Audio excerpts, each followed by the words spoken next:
Well, welcome to the Helping Families Be Happy podcast, where we explore the often messy world of family love and relationships.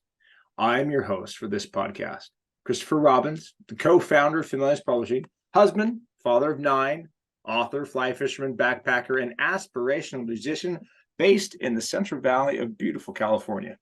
We hope to bring you nourishing, real-life information about love, family, relationships, and life. Now, I'm happy to introduce today's guest, Heidi Poelman. Now, Heidi is the author of several books, including Women Scientists Who Changed the World, Courageous People Who Changed the World, and The 2-Minute Secret to Staying in Love. She studied communication at Brigham Young University and Wake Forest University. She now spends her time writing, serving with a nonprofit that does work in Africa, managing a couple of vacation rentals, but mostly being a mom to 4 kids, ages 8 to 18. She loves traveling, chocolate, and getting lost in a good book. Heidi has been married for 23 years to her best friend, and they still find ways to fall in love daily. Today, we're talking about the Familius habit, love together and learn together. You can learn more about the Familius habits of happy families by going to the Habit Hub blog on familius.com. For the video of this podcast, please go to the Familius YouTube channel. Now, Heidi, thank you for joining us today. Thank you for having me. Now, I don't know if you're an expert on this, but it's good that you're still in love with your partner after 23 years. I've been in love with mine for over 33 years, so I got 10 years on you. But you wrote this book, The 2-Minute Secret for Staying in Love, and that's really interesting. I guess we want to know, what did you learn, and is it really possible to stay in love with only focusing on 2 minutes a day?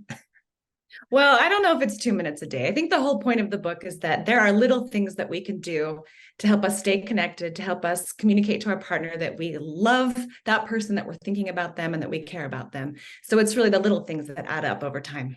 Okay, well, let's talk a little bit about what you learned. So I think the book talks about there's this honeymoon stage of any relationship. Help us understand that, and that there's a chemistry that makes that eventually that ends. Is this true? That's according to marriage researchers. Kind of the sad part of the story of falling in love is that it doesn't totally last in the same way that it does when we're beginning to fall in love. Researchers say that it's about 2 years that initial honeymoon stage lasts in terms of the chemistry and the feelings in the relationship coming so naturally. But after a little while, it just takes a little bit more concerted effort and conscious planning and doing actions and deeds that help us stay in love. It doesn't just come naturally without doing anything. So it sounds like there's this great period where everything is just unicorns and chocolate, yeah. and then our level of happiness kind of defaults back to what it was before we met this person. Is that true? That's what research says. Yeah, is that's about average, is that we kind of default back to however we were before we fell in love. We're just creatures of habit, whether it's with material possessions. Research shows that after we get something, then we go back to just about as happy as we were before we got whatever new possessions. And love is kind of the same way. So we have to work for it. So that the word you just used is a 4-letter word. You're saying that we need to work in our relationships. Now, there's a lot of statistics about marriage, both people not getting married any longer and people who are married, unfortunately, ending their relationship.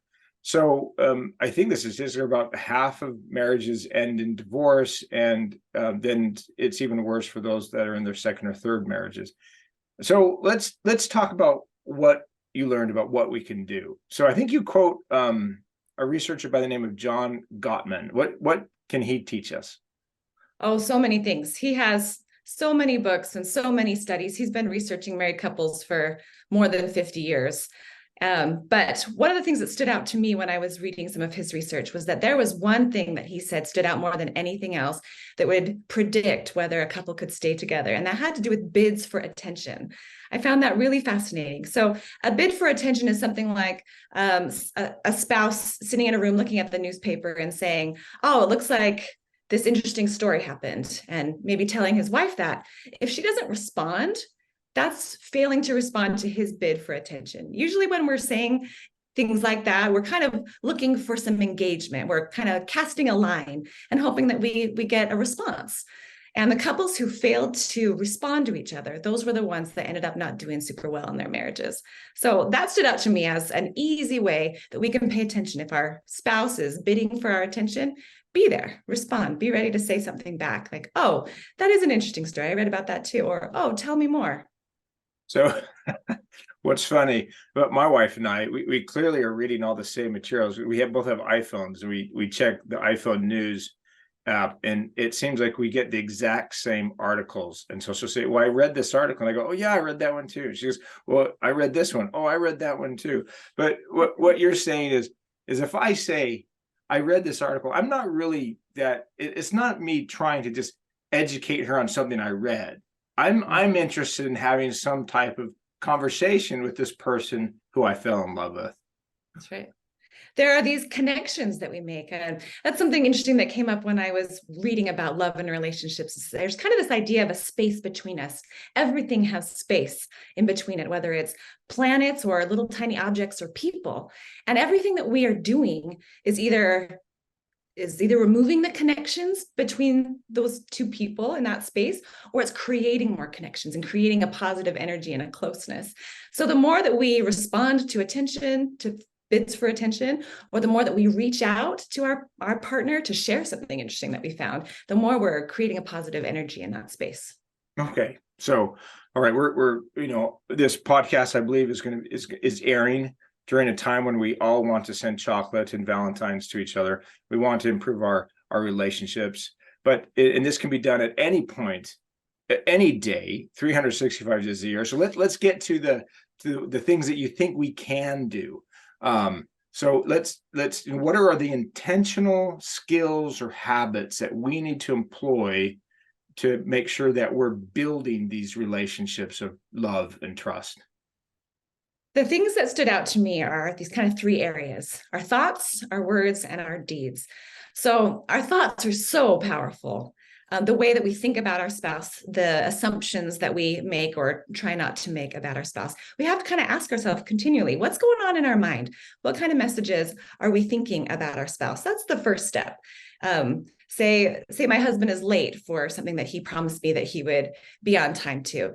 It would be easy in my mind to go to, oh, he's so selfish, or, oh, he doesn't care about me. But I want to check that. Is that even true? Is it a helpful thought? Is it kind? Those are great questions to be asking ourselves. Or I could just give him the benefit of the doubt and say, oh, darn, he's running late. I wonder what came up, and ask him. So giving the benefit of the doubt, checking our thoughts. Are we making positive thoughts in our mind about our spouse? That's a huge first step. So that's really helpful. So it seems to me that as humans, we often default to the negative. We create a negative story. We're really good at this, creating a negative story about what happened. And you're saying, stop, take time to think about what the story you just created, because it's probably not true. And let's invert that, and let's give a person the benefit of the doubt. And that changes our perception of that person. Right. Which in turn affects the feelings that we're having toward that person, which affects our motivation to do these next things about the words that we use and the actions that we take for our spouse. Okay. So thoughts. Our thoughts matter. We know that's true. So now let's go to the next one. So words.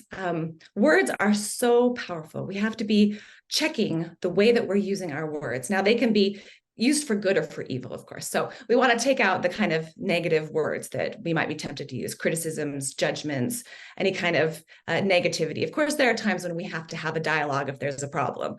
But if we can use words for a positive force of love and affection in our relationship, that can go so far, whether it's just saying, hey, I love you, or hey, I was thinking about you, or I am so grateful that you did that. It really does make a difference.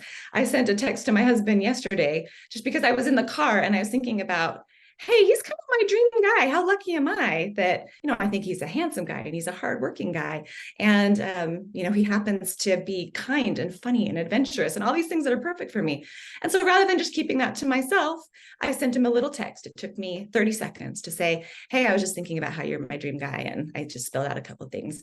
And he came home 5 hours later to say, I'm still thinking about that text that you sent me. And that just created this warm, affectionate feeling in our relationship. And how easy is that? And particularly with the technology that we have, that we can instantly communicate with people regardless where they are in the world. So a kind thought led to a kind action, which led to him feeling all warm and fuzzy about you. So it came back. Exactly. And so now there's positive feelings for both of us. And it came from just sending a quick text. It's amazing how easy that can be, and how if we just think about it and do something about it, it can make a big impact. Okay, so a kind thought to a kind word to a kind action. So let's just explore a bit more about actions. What are some of the things that you learned about the actions that a spouse or a partner can take to help to help build that relationship of love? Okay, so one thing that I heard from a couple that had been married for 50 years, and I asked the wife, how do you feel loved by your husband? And she said, most of the time when he leaves, he'll call me within a few minutes to say that he misses me.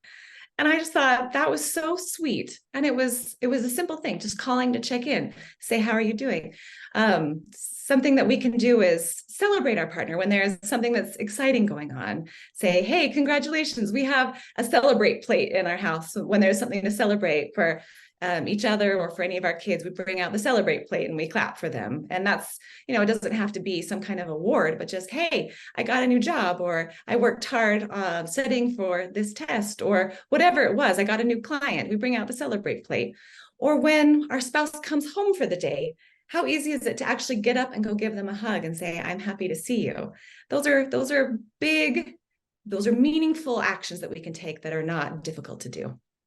So I guess that's where the title of the book comes, The 2-Minute Secret. So these little things, they're just not little things. It sounds like they're building blocks almost that create this foundation, a strong foundation of relationship that eventually builds an entire castle, perhaps, 2 minutes at a time over days and weeks and months and years. Is that right?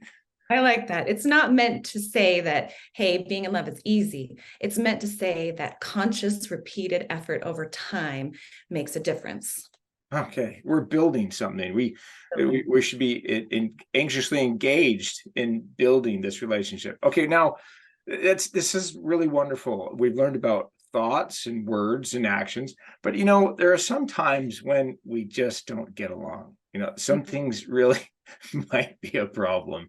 And sure, that's normal, right? We're two different people trying to build a life together. That's going to come up, conflict. So let's talk about conflict. So how do we handle conflict when those things happen?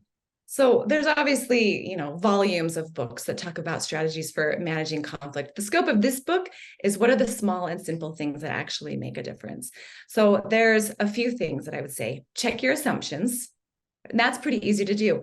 I don't want to jump right to a conclusion about the action that you took. Right. And so ask questions. Hey, when you said this, or when you did this, it hurt my feelings, or I understood it this way. Tell me more. Tell me what I should take from that. So seeking to understand, as Stephen Covey put it, seek to understand before seeking to be understood. Those are important tools. Learning how to validate. That is complicated, and it can be hard, especially when we're feeling not humble, which can happen a lot when you're in the middle of a conflict. But what we can do to validate the other person can make a big difference. Just saying, what I hear you saying is this, that you don't like it when, I do this, or this made you feel frustrated. Do I have that right? Scott and I, a long time ago, we found out that sometimes when we were going back and forth in some kind of a conflict or argument, when we decided to say, hey, let's stop. You tell me what I'm saying, and I'll tell you what you're saying. And sometimes that was the simplest thing to say. Oh, you do understand what I'm saying. I don't have to keep repeating myself or getting frustrated. And as soon as we knew that we understood each other, it was easier to move on to problem solving. A couple more simple things. Be quick to forgive when your partner's messed up and said sorry. mean, how hard is that sometimes? It's hard. And then the second thing is be quick to apologize. It doesn't mean that we're weak when we say that we're sorry for something that we did. It means that we're strong and that we're putting the relationship first. A marriage counselor that I talked to once said, in marriage, if you win, you lose. Yeah, I've learned that. Yeah. There's no winning. Be trying to win, right? We shouldn't be trying to make our point to prove why we're right. We should be saying, I'm going to let the relationship win. Yeah, this is not a game where we're trying to score more points. It's a team effort. The only way you win is if you do it together. So I like what you said. So many times I've heard, and I think there might be at least perhaps an interest today where a perception that to say I'm sorry shows that one's weak. But yeah, wrong. In a good relationship, if we mess up, we fess up, right? That's really important. And then it requires another person to forgive and frankly forgive it and move on, right? That's hard too, because we so much like to hold on to those things and use them as leverage. And that's not a healthy relationship. You gotta learn how to let things go and try again and start over every time. If we hold on to those grudges, they're just going to keep coming back and they get harder. Hard though to let go. We've got to work on that. Okay. So then I think you talk about just, this has been said before, don't sweat the small stuff. Maybe it's also putting things in perspective. There's things that matter, things that don't. Mm-hmm. Yeah. Well, there are so many things that we can do to bother each other if we think too hard about it, right? I mean, you're living with the same person every day, all the time. You're in the same space. And guess what? We're not the same person. So we don't do everything the same way. So I heard someone put it once, if it's not going to bother you in 24 hours, then just let it go. It's not even worth saying something about. We don't want to have a culture of criticism where we're going out, pointing out flaws and faults. We just can kind of laugh about it. Scott this morning pointed out, hey, look, there's frosting on the cabinet handle. Isn't that funny? And instead of saying like, why didn't we get this cleaned up? Or, oh, this is frustrating, or, oh, the house is a mess. He just kind of like laughed and said, that's a fun place for frosting. And if we can find a way to laugh about things and just embrace it, because he's kind of a perfectionist and he likes to have things clean and organized. And you know what? It's Christmas time and it's a little crazy. And I just said, thank you for being patient with the chaos that's happening right now around our house. And I really do. I appreciate when he can kind of let things go. And I know he appreciates the same thing when I can say, that's not going to bother me tomorrow. This is just the stuff of life. So let's do our best to love each other. No one was ever criticized into changing. It's great advice. And I can learn a lot from that. My children leave the cupboards open all the time and I get after them. So maybe after today's podcast, I can say, hey, thanks for leaving the cupboards open. It was so much easier for me to grab what I needed to get. Yeah, exactly. Or if the trash is full and it's not, maybe it's not our job to empty the trash, but we just do it anyway because we're creating a culture of service and kindness. And that goes around. That affects everybody in a positive way. Well, thank you. Now, I think you've said that love is a verb, that it means that we need to do something to love another person. Is there anything that we've talked about a lot of things, but is there, and let's just repeat, we've talked about thoughts, we've talked about words, we've talked about actions, we've talked about, not sweating the small things or letting things go. And there's so much advice, but is there anything else that you want to share with us and our audience about how they can improve their relationship today in only 2 minutes? I think a powerful thing that we can do is to ask our spouse, how do you feel loved? And you know what? It might be different for them than it is for us. I feel loved when my husband is doing something kind, like taking out the trash or doing the dishes. That is my love language. So asking our partner, hey, what can I do to make you feel loved today? I want to know and I want to understand. Having that kind of a culture of asking questions and seeking to understand each other and how we can best love in the way that they feel loved is pretty powerful. Wonderful. And we can all find all of this in The 2-Minute Secret for Staying in Love, written by Heidi Poelman. Heidi, thanks so much for joining us today. Where can our guests find you online? My website is www.heidipoelman.com. Okay, wonderful. Well, as we conclude today's podcast, I'd like to thank Familius for their support in bringing this podcast to your ears and your heart. We'd be thrilled if you subscribed to the podcast and left us a review on iTunes and social media. And when you're ready for that next amazing book adventure, we'd be honored if you chose a book from Familius. One step at a time, 2 minutes at a time, we can make the world a happier place.